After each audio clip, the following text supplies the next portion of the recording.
This is episode 4 of the Morebegs Den.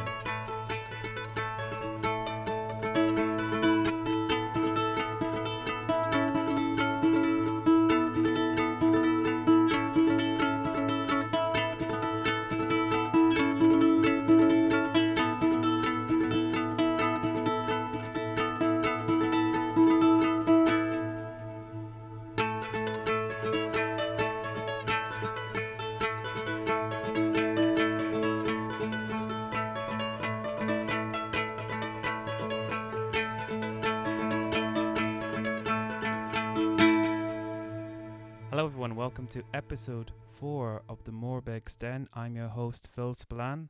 I want to say sorry for the slight delay in the fourth episode of the show. Lots of work was happening. We all have busy lives, but now we have episode 4, which is awesome. We have it here, and today we're going to have a special episode because we're going to be talking about science fiction. We were talking about mythology unintentionally throughout the course of the show so far, but another source of inspiration for me is also science fiction. It's a great place for imagination, speculation, and coming up with some of the most bizarre ideas of things we take for granted. And joining me here, we have Benjamine Burns, a huge sci-fi enthusiast as well. Hi Ben, welcome to the Morebegs Den. Hello, hi Philip. Thank you for having me. Yeah, your name rhymes with the show. Morebegs Den, Ben. How are you doing? I'm good. Yeah, I'm good. I'm looking forward to talking about sci-fi with you. And today we're gonna talk about, not exclusively, but focusing on one of our favorite writers, Ursula K. She's fantastic. Speculative, imaginative individual that was big in the 60s. What do you think of Ursula K there, Ben? Do you want to give us a bit of a rendition? Yeah, so the first Your time... opinion? Yeah, sure. The first time I came across Ursula K was as a child reading Wizard of Earthsea. And I really enjoyed it, although I don't remember very much about my experience of that. But then the thing that really got me hooked on Ursula K was in my early 20s. My girlfriend at the time had a copy of the Dispossessed.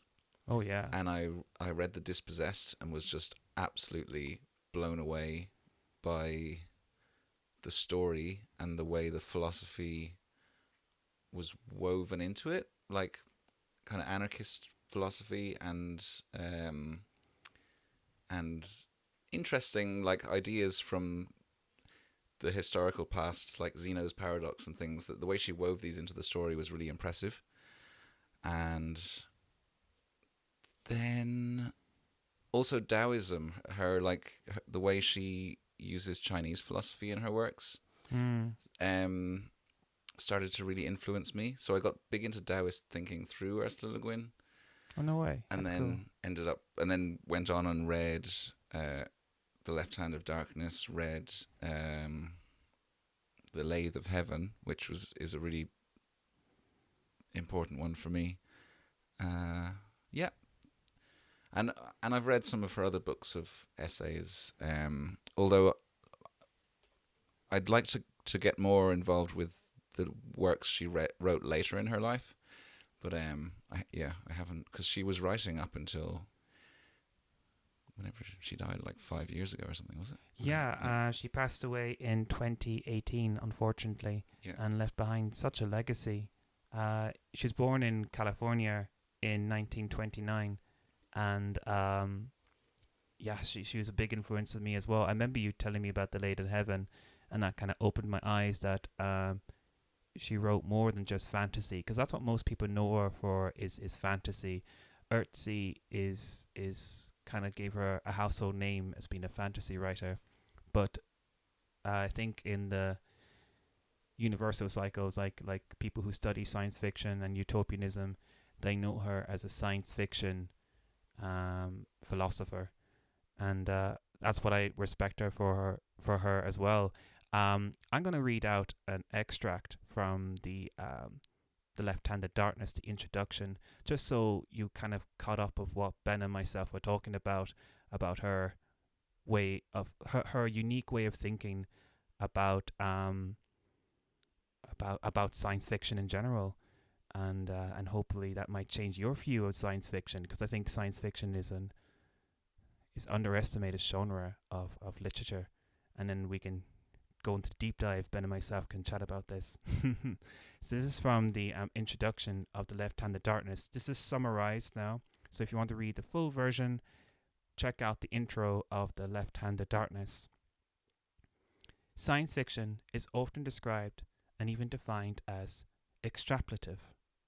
The science fiction writer is supposed to take a trend or phenomenon of the here and now, purify and intensify it for dramatic effect, and extend it into the future.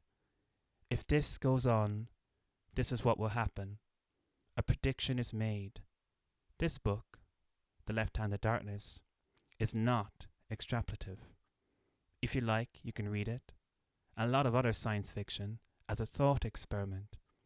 Let's say, says Mary Shelley, that a young doctor creates a human being in his laboratory. Let's say, said Philip K. Dick, that the Allies have lost World War. Let's say this or that, and so on, and see what happens. The purpose of a thought experiment, as in term used by Schrödinger, the physicist, is not to predict the future, but describe reality, the present world. I am not predicting. I am prescribing. I am describing. I love this introduction. I think this is when I realized I was listening to a genius. What do you think of that? Do you remember that introduction? To be honest, I don't remember the introduction because it's maybe 10 years since I read The Left-Handed Darkness. But I like the introduction a lot. It was great to hear it there.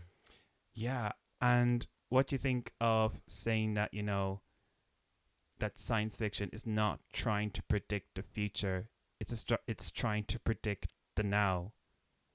What do you think of that comparison or that I really thought like experiment? Yeah, I like the idea. I kind of get a sense as well. I think she perhaps was frustrated with science fiction as a genre being labeled as not as important as like literary fiction, that it was like this considered a subgenre that didn't have as much literary merit. So I get a sense as well that she's like quite forcefully arguing for the strengths of sci-fi at the start of the book, which is cool. And then I mean, sci-fi is not about trying to predict the future, but yeah, it's that way of like imagining possible other realities or possible futures as a way of reflecting on the present, which is what's exciting about it, really. Although sometimes sci-fi can kind of predict future things. Oh, it can, yeah. But I like the idea, and I like that. Yeah, I remember one time someone said to me, like, isn't sci-fi like Narnia but it's set in space? if you set Narnia in space, then you got sci-fi. And I was, this is before I read Ursula K or anything like that, and I just felt like my eyes were rolling, and I knew I couldn't come. I wish I had come back. But I think that introduction, Ursula K, is a fantastic long-winded comeback to that, because she just focuses on the metaphor, the giant metaphor of what you're trying to say. She wrote *The Handmaid's Tale*. Margaret Atwood. Margaret Atwood, thank you very much. Margaret Atwood doesn't think she's writing science fiction. She thinks she's writing truth. She thinks she's writing about this world, which is also pretty awesome. Yeah. Sorry, while you were saying about Narnia set in space, I was like, that would be hilarious. The Lion, the Witch, and the International Space Station.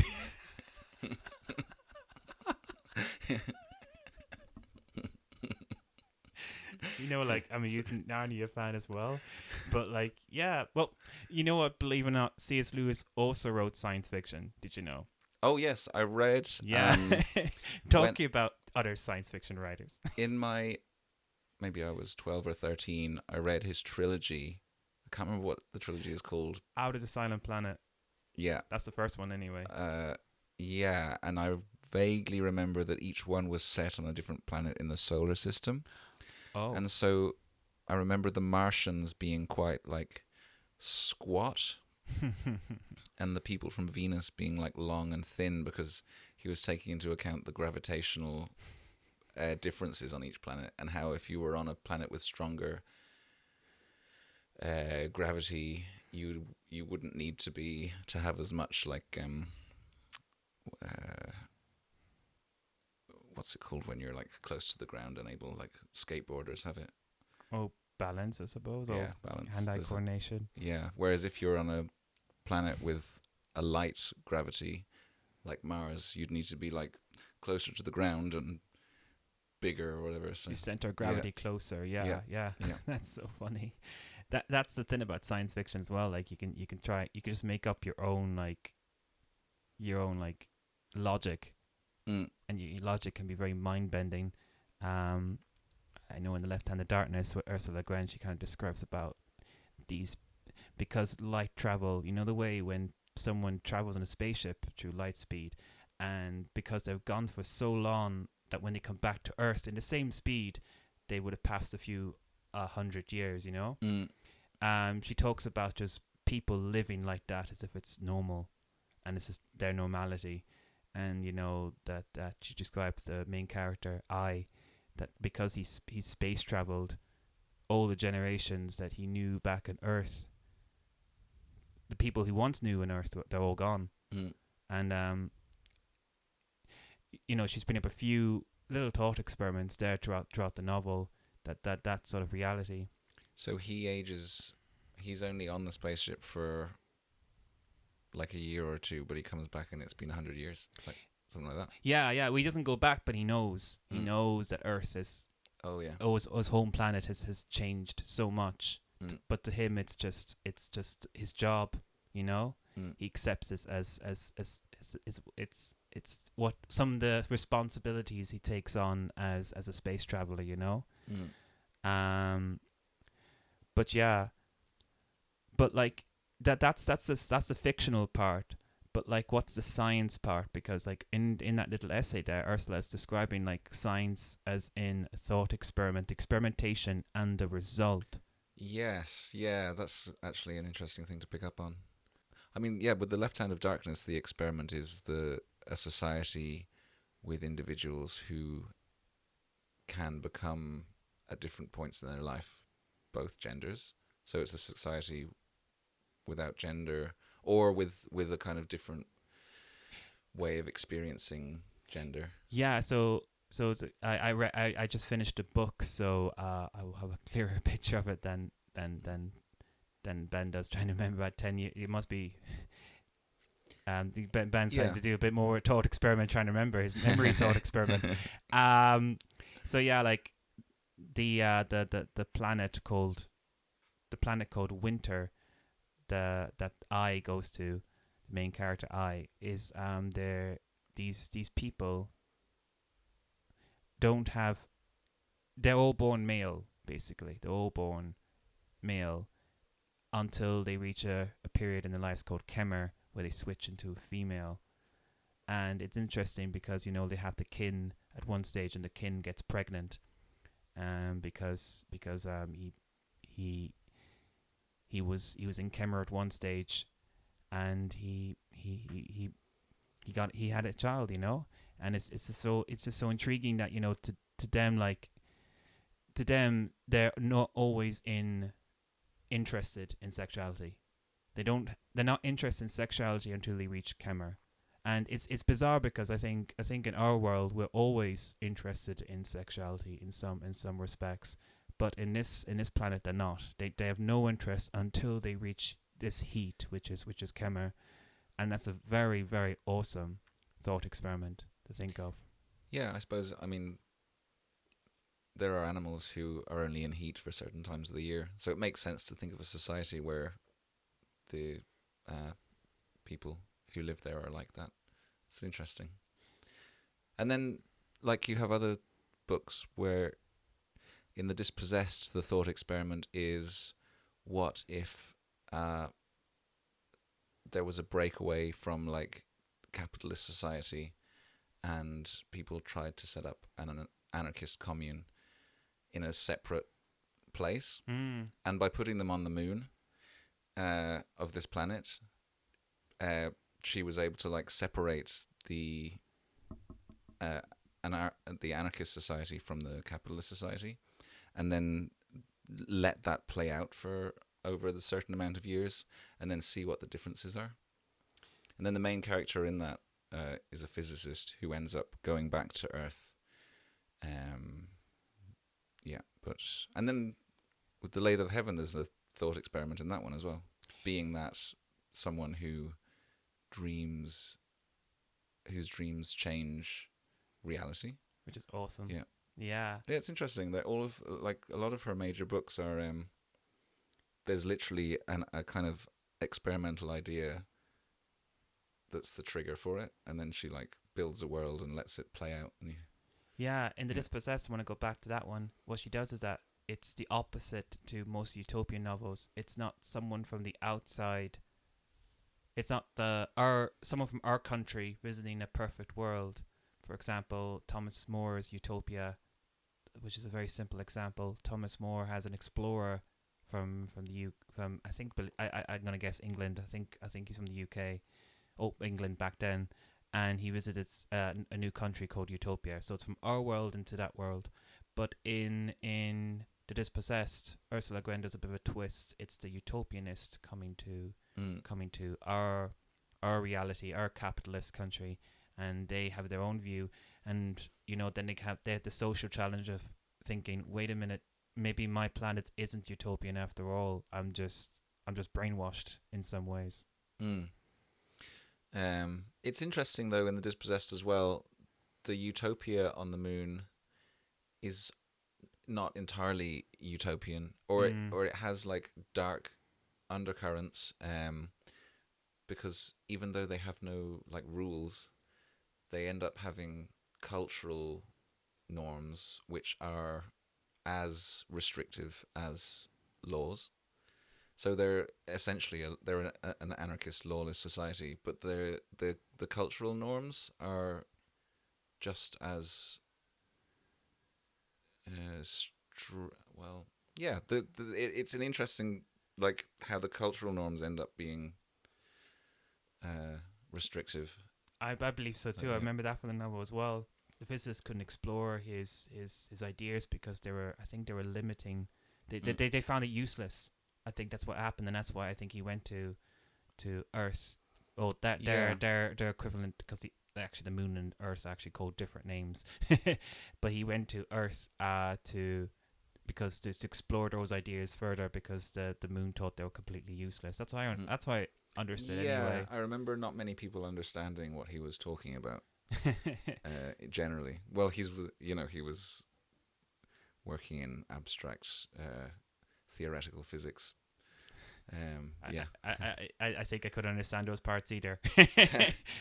Ursa's also good at writing very alien, and it takes you a while to get in. I think The Lathe of Heaven actually is the most easiest group book for anyone to grasp, because I think she doesn't use much alien language in that one, and I always advise that book for people to read first. In The Dispossessed, I remember the main character as a child solved Zeno's paradox in school. Mm-hmm. And that was my introduction to Zeno's paradox, which I really like. What's Zeno's paradox? Zeno's paradox is that if you throw an arrow at a target, halfway between the arrowhead and the target, if you like break up the distance between the arrowhead and the target and get half, then it creates a distance half the length of the original distance. And if you break half the length of the distance between the arrow and the target into a half, you get a quarter, and an eighth, and a 16th, and a 32nd, and a 64th. But if you can always break the distance between the arrowhead and the target into another half, if number is limitless, then how does the arrowhead ever hit the target? And yet the arrowhead does hit the target. It does. So hit there's the a target. paradox in word use. Well, it's a numerical. Yeah, it's a numerical one. It's a numerical paradox. It's breaking logic. Yeah. Yeah. And he solves it. So, Ursula K solves it. So yeah, his argument was nothing. Yeah, movement breaks logic. Yeah. You can do it with a turtle as well. If a turtle's walking towards a stone, there's always half a distance between the turtle and the stone. I've heard it done that way. Well, you could do it with any object, but it's just ways of imagining this thing. I like the idea of a turtle that's always... No one sees right now, but my head is like breaking at the moment of me trying to, like my eyes are to the side of me trying to calculate a turtle and a stone, and somehow he can't reach it. Have you seen the turtle on a skateboard on Instagram? What? There's a famous turtle on a skateboard. Go on. I think we should do it like that. Zeno's paradox is when a turtle on a skateboard is skating towards an exit. All right. And there's always between the turtle on the skateboard and the exit, there's a distance, and you can always break that distance in half. Okay. And so, how can the turtle ever get to the exit when there's always like half of a distance between him and the exit? Never. He never gets to the exit. He's just skating for nevermore. With his little legs dangling. I think just in general, a turtle on a skateboard is pretty awesome anyway. So like, why would you want him to stop?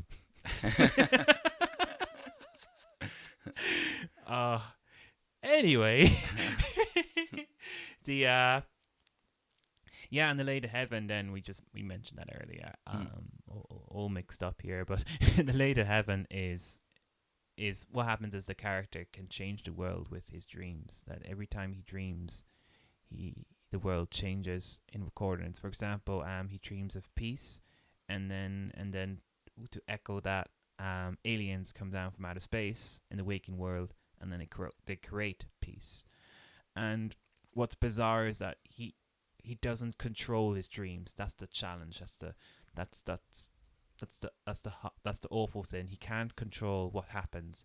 However, someone actually does create a machine that controls his dreams, and they end up fucking up the world.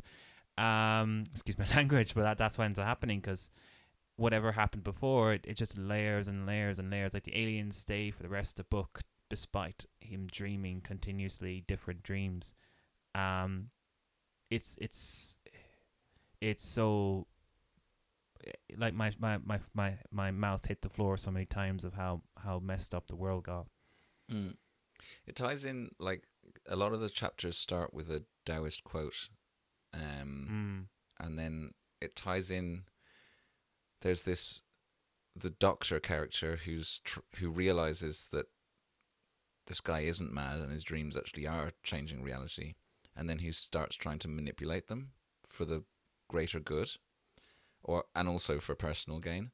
Oh. But like, it's this idea that if you are trying to alter reality for what you think is a good reason, there's always going to be unintended consequences of what you do, which is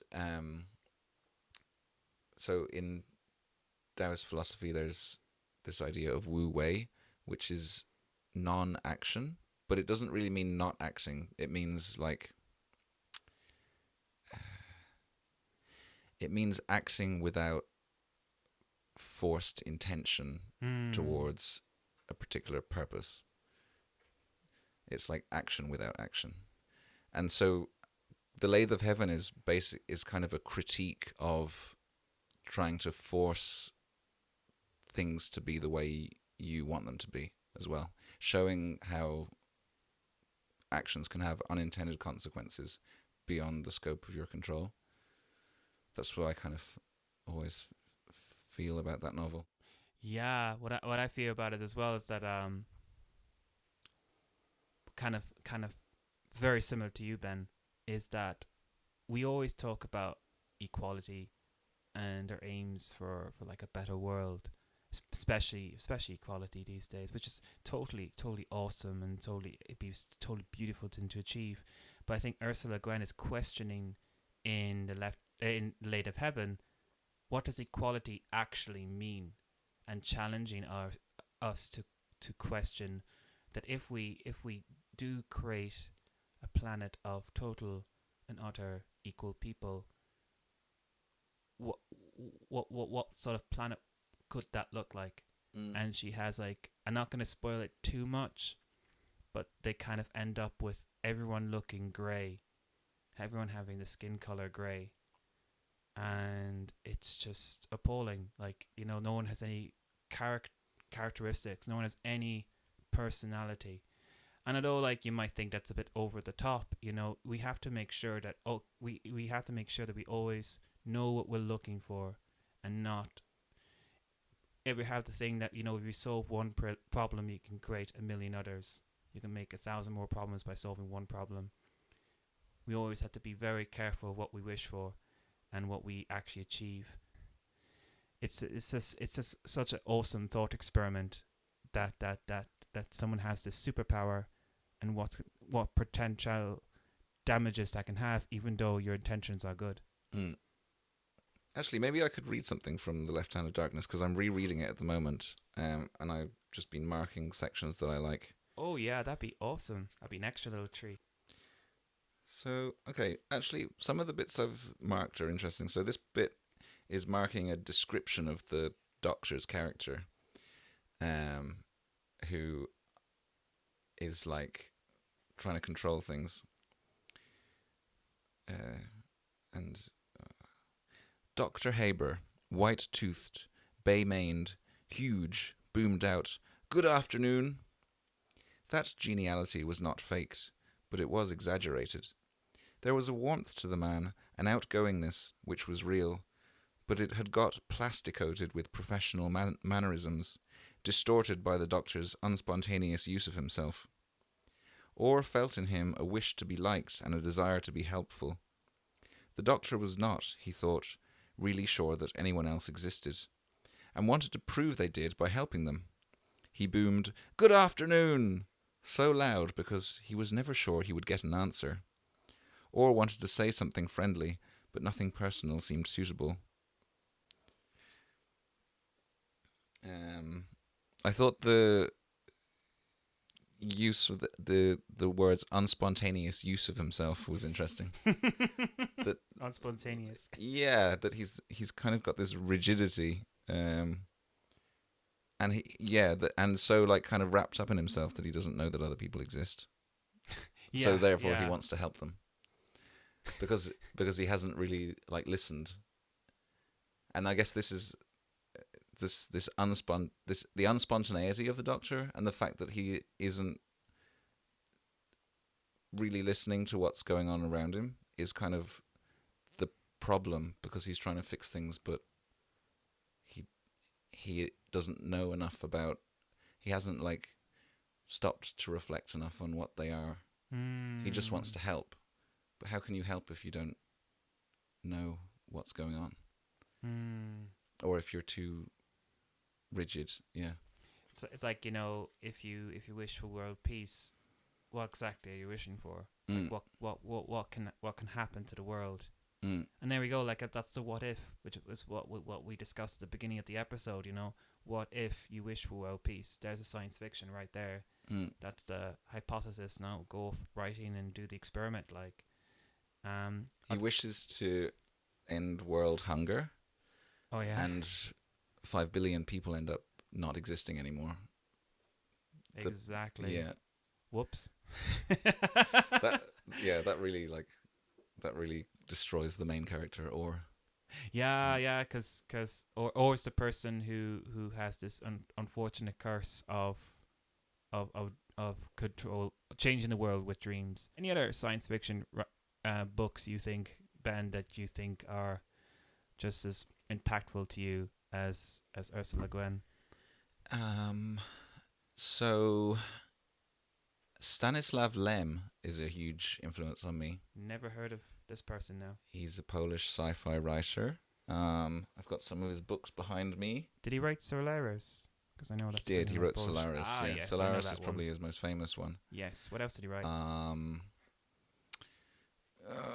me find Ben is looking at his bookshelf now, which is right behind him. It's full of the great books. Cyberiad. It's full of great books. The Cyberiad, yeah. Yeah.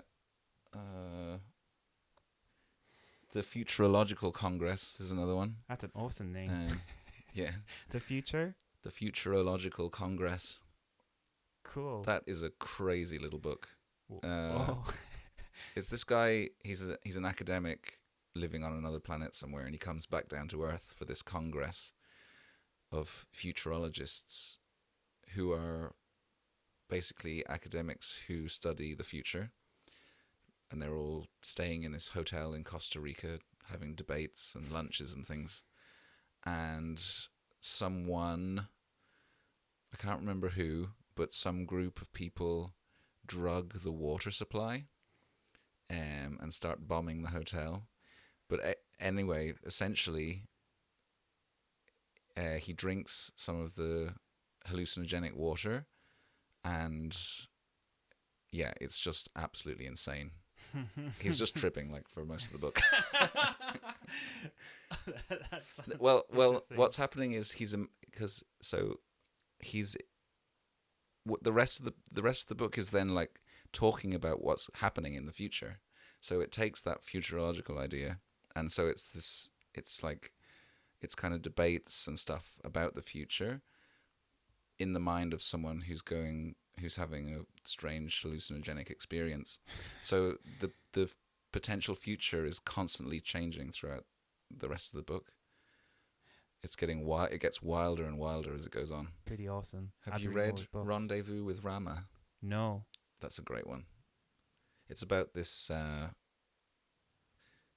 It's about a spaceship comes into the solar system, or an object enters the solar system, like a very, I think it might be hexagonal on one end and like tube-like on the other, but it's very like a mathematically perfect silver object with no entrances visible on it, or no like welding marks. It's just this like perfectly formed metal object just floats in, and they're like, what is this?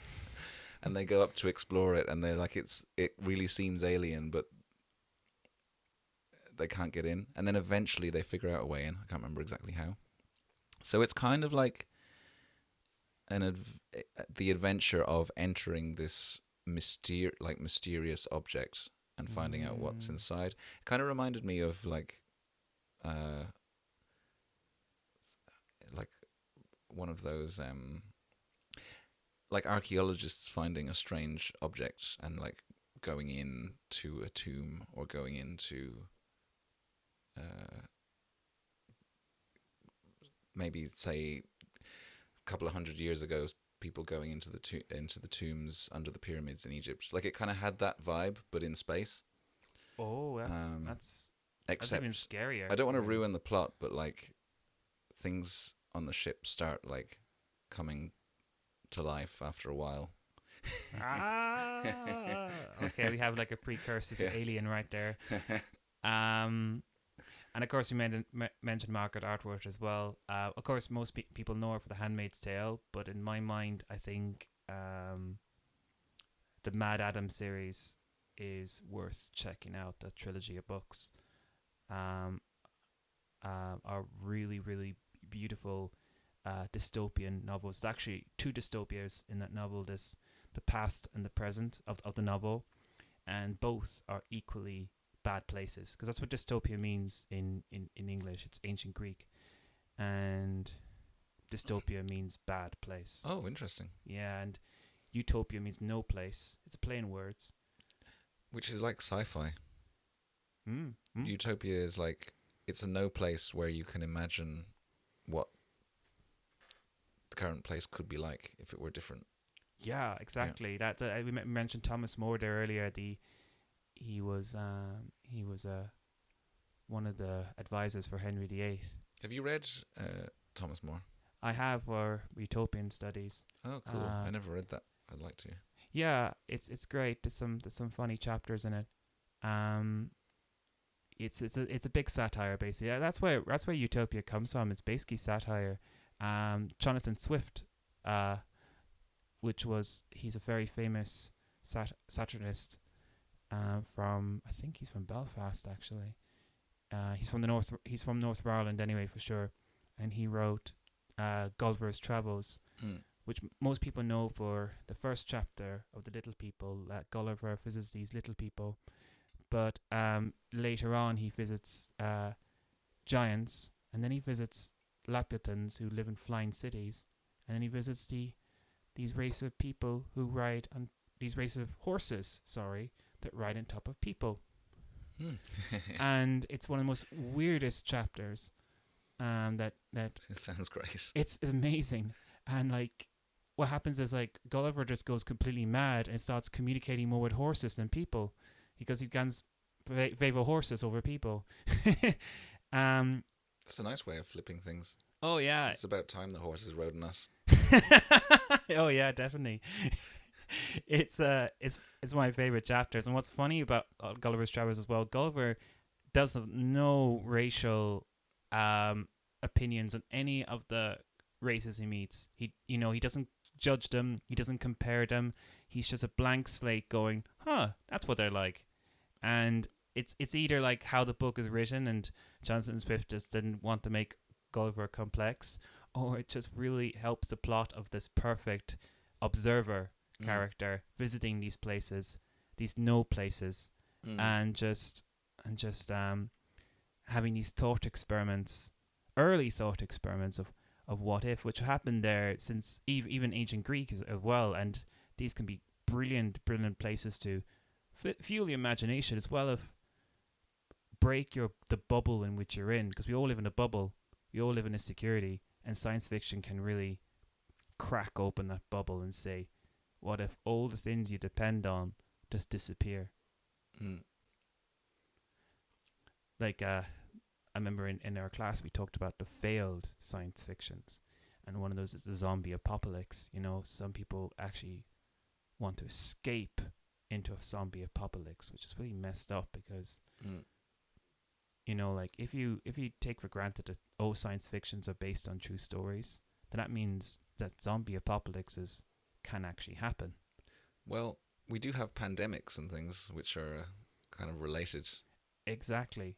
And there's the other thing about zombie apocalypse as well that can be part of. It's actually xenophobia, the idea that fear of something foreign entering another country. We watched a movie about U.S. culture entering into Mexico, and it was a satire, of course, and they had all the zombies dressed up as Americans. But the whole point was that the xenophobia, the fear of that culture entering another culture, which is also the philosophy, the metaphor of a zombie apocalypse. But then you have people kind of dreaming. Some of the audience of the zombie apocalypse dream of a zombie apocalypse happening, which defeats the whole point, because it's not a dream, it's reality. It's not like Harry Potter where we dream about going to Hogwarts. It's like this could actually happen. You don't want to escape into science fiction, never. You don't want to escape into 1984 by George Orwell. No, God no. But that's why we called it the failed sci-fi. Yeah, I'm trying to think, are there sci-fis I'd like to escape into? I think the only one could be Star Trek, but even Star Trek, like that's called space opera, and space opera actually invites that bit of fantasy. Yeah, Star Trek would be pretty good to escape into. It'd be pretty good to happen. We just had to have World War III happen, and like half the world destroyed. Careful what you dream, Philip. Oh yeah, I know. Yeah. Laser of heaven situation. But I just want Star Trek to happen. I want that utopian. That's what we had to go through in order for it to take place. It's supposed to happen by now. Yeah. I wouldn't mind going into Stanisław Lem's Cyberiad kind of worlds. It's not really a novel, but a series of stories about these two crazy scientists Mm-hmm. who are enemies. They're kind of frenemies. They both invent like mad things and then try and one up each other all the time, and like have these silly arguments. But instead in that kind of universe, like there's an interesting jumble of like the human and the robotic going on. One of my favorite stories in it is about one of the scientists wants to, I can't remember their names, I'm bad for remembering names in books, but one of the scientists wants to invent a robot that can write poetry. It's kind of like an early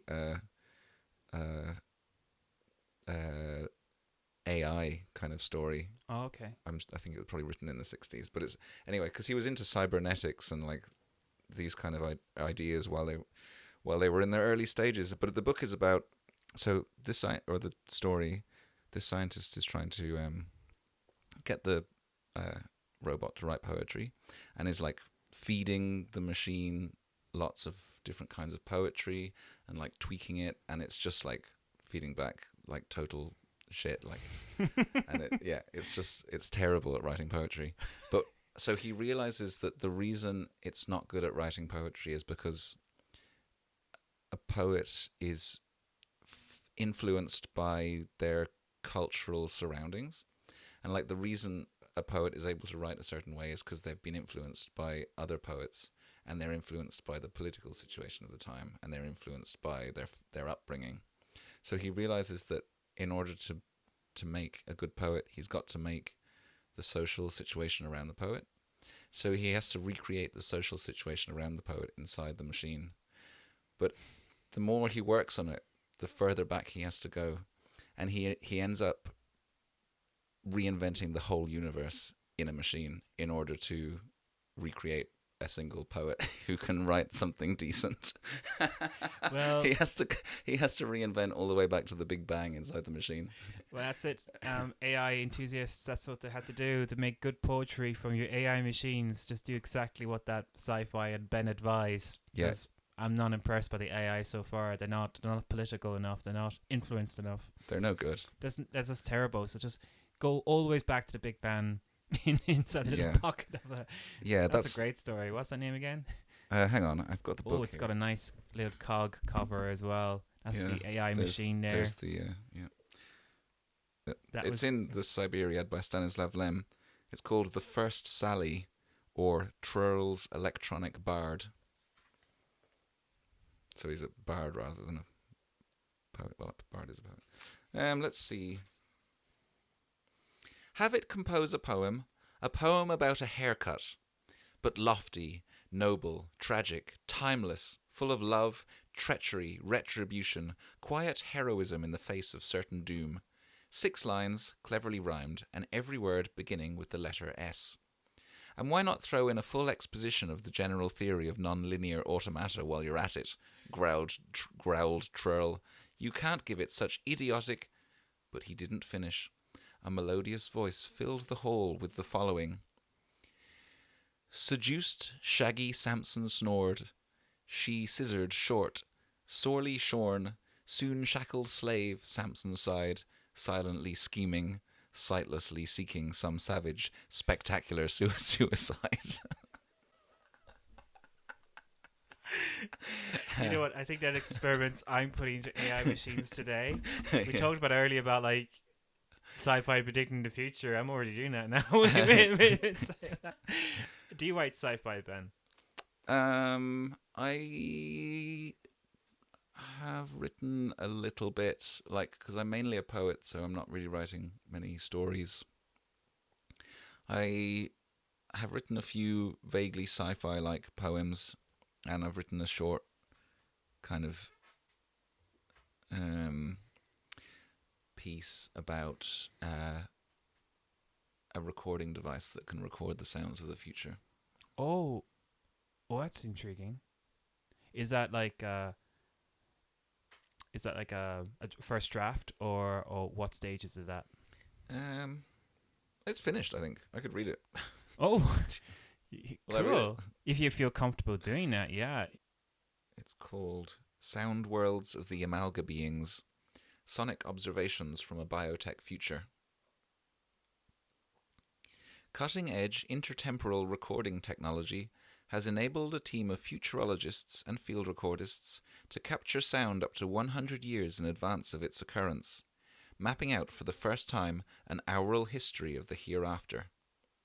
This technology takes the form of a quantum time dispersal bot, QTDB, a microscopic technoform which, when projected to a given point in the future, detects molecular vibrations using a pair of ultrasensitive nanophones attached to its punctiliar lobes. QTTB is programmed to tune in to the sonic environment in real time, beyond time, transcending past, present, and future, and to relay these sounds back to the linear present. The results are in, and they are truly terrifying. In 2025, a lab leak in California will see the release of a pod of xenobots into the wild.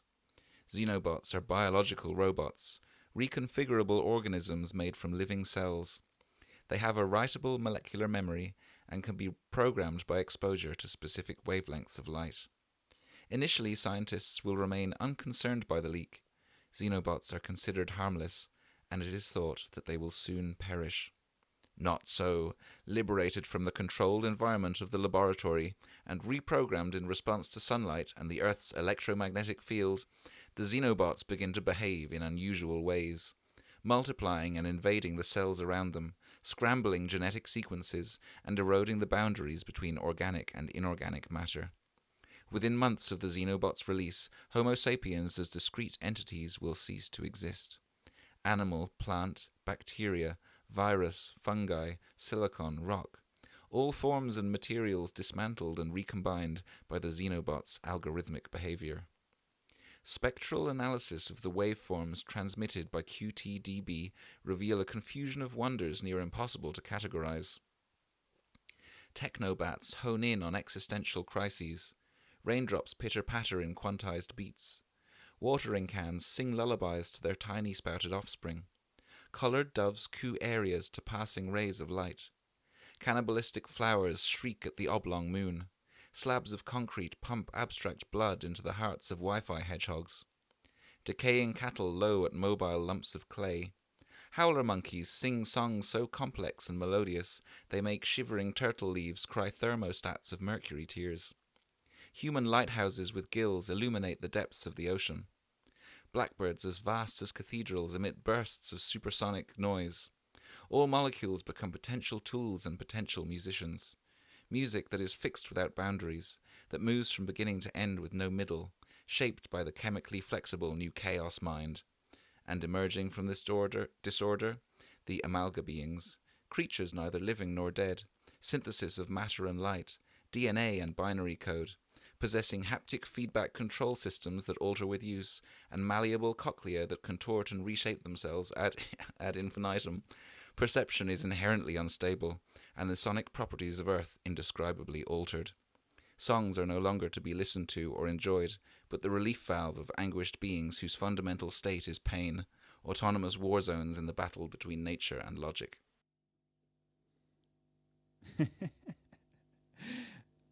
Oh my god, Ben, that was fantastic. what a treat! What a treat! We also have another spoken word piece that you sent in to us, and you want to have it on the show. It's called "What Is This Sound?" and we're going to play it for you now, and maybe your audience could figure out what is that sound along with Ben. Hope you enjoy.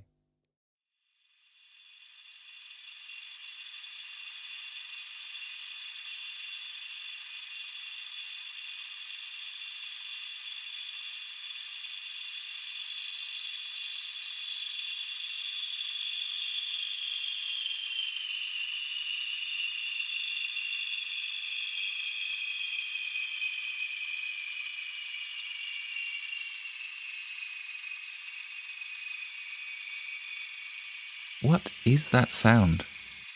I wondered, the first day I walked in to the foyer of the Granary Theatre. Do swifts haunt the rafters out of season? Is it disaffected stagehands launching screamers in the scene dock? Or a sound art installation in an upstairs studio? Have Shepherd Rize tones broke loose to improvise swooping trajectories of their own?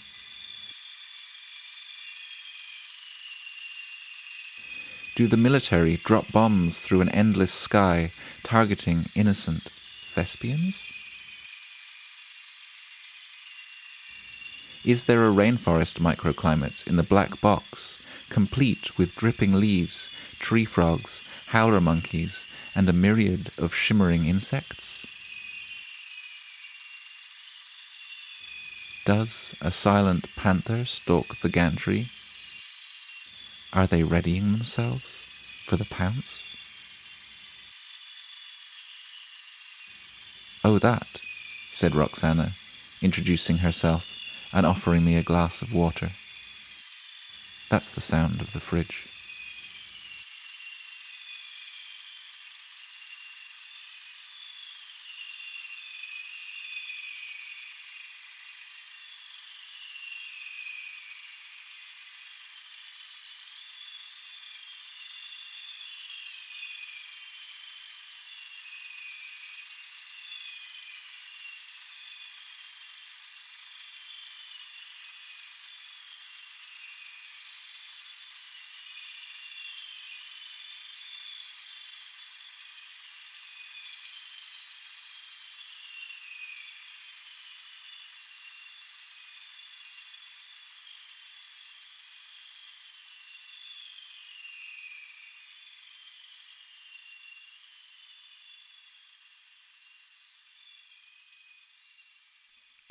Are you working on any projects at the moment, Ben? What are you up to these days? Yeah, these days I run a film event called Cine Salon with my friend Max Lacane and also with Shells Lacane. And we're putting on a festival in September from the 14th till the 16th of September. Fantastic. And we have an open call for short experimental films at the moment. So anyone who makes short experimental films is welcome to submit through, if you look up Cine Salon, we have a website, cinesalon.org. I'm working on a piece about bats that's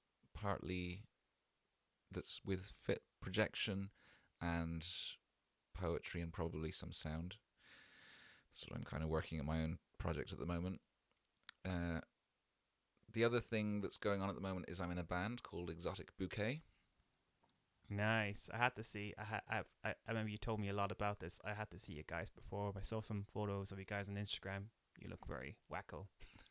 Pretty wacko. Yeah. I mean that in a good way.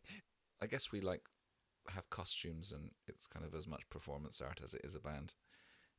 But we have a gig in Maureen's on Tuesday the 6th. Tuesday the 6th.